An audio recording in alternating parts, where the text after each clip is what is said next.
பல நாட்டோட கவர்மெண்டாலே தடை செய்யப்பட்ட ஒரு ஃபிஷிங் மெத்தட் தான் இந்த பாட்டம் டிராலிங். நாட்டோட கவர்மெண்டே தடை செய்யற அளவுக்கு அப்படி இந்த ஃபிஷிங் மெத்தட்ல என்னதான் இருக்குன்னு உங்களுக்கு தெரியுமா?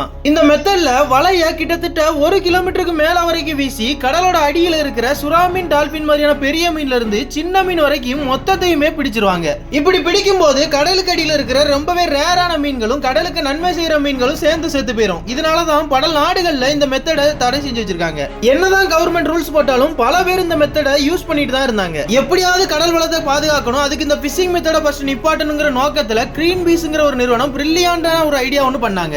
எங்கெல்லாம் இந்த மெத்தடை யூஸ் பண்ணி மீன் பிடிக்கிறாங்களோ அந்த இடத்துல எல்லாம் பெரிய பெரிய பாறைகளை கொண்டு போய் கொட்டினாங்க. இதனால என்ன நடக்குன்னு கேட்டீங்கன்னா, அடுத்த முறை இந்த பக்கத்துல வலையை வீசும் போது இந்த பாறைகள்ல மாட்டிக்கிட்டு வலை கிழிஞ்சு போயிடும். இதனால அவங்க இந்த பகுதியில மீன் பிடிக்க வர மாட்டாங்கன்னு நினைச்சாங்க.